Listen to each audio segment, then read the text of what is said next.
ó tẹ́ mi lọ́rùn kí ọmọ mi lọ sílé ọkọ ju kí àwọn ajínigbé gbé lọ lọ́fẹ̀ẹ́ látìgbà tí ìròyìn ti gbòde pé abẹnugan ilé asòfin ìpínlẹ̀ Niger ó fẹ́ fi àwọn ọ̀dọ́mọbìnrin 100 lọ́kọ ní awuyewuye mọ̀ tí ń wáyè lórí ìròyìn náà o. ìròyìn tó gbòde ni pé abẹnugan ọ̀hún ó máa ṣe àgbékalẹ̀ ìgbéyàwó náà gẹ́gẹ́ bí àkànṣe iṣẹ́ fún ẹkùn tó ń sojú ní ilé asòfin o.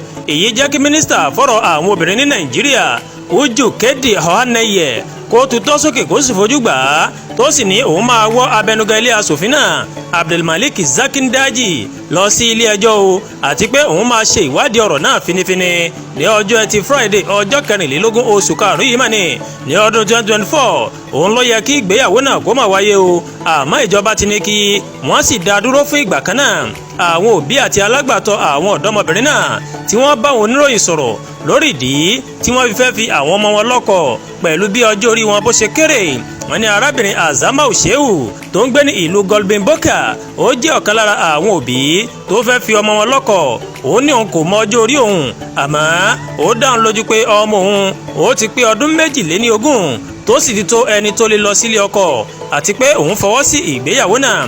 ó ní ipò tí àwọn wà ó mà ló máa ṣokùnfà ìdí tí àwọn fi ṣe ìpinnu náà. Azamau Shehu tó jẹ́ opó máa ṣàlàyé pé àwọn agbébọn mọ̀ní ó ní wọ́n máa ń yọ àwọn lẹ́nu gidi gan mọ̀ní ní ìlú àwọn o. ó ní tí àwọn sì ń kojú ìṣòro tó pọ̀ gan mọ̀ní. ó wá kọminú pé ìjọba kò mọ̀ yà sí ìṣòro àwọn. ó wá fi kọ́rọ̀ rẹ̀ pé ó tẹ́ òun lọ́rùn o kí ọmọ òun wà níbi tí òun yóò ti máa rí ní gbogbo ìgbà tóun yóò sì fi ọkàn balẹ̀ pé ọmọ òun wà láyé wà láàyè sàn ju kí àwọn agbébọn kí wọ́n wá jí gbé lọ ibi tóun kò ní mọ̀ rárá o. ó wá tẹ̀sọ̀ wájú ó ṣàlàyé pé bí ó tilẹ̀ jẹ́ pé òun àtàwọn opó mìíràn àwọn mọ̀ pé fífi àwọn ọmọ àwọn lọ́kọ kò ní tán ìṣòro àwọn o. ó ní ó wá tẹ́ àwọn lọ́rùn nítorí àwọn mọ̀ pé àwọn ọmọ àwọn wà níbi tó jẹ́ pé ààbò tó péye ó wà fún wọn o.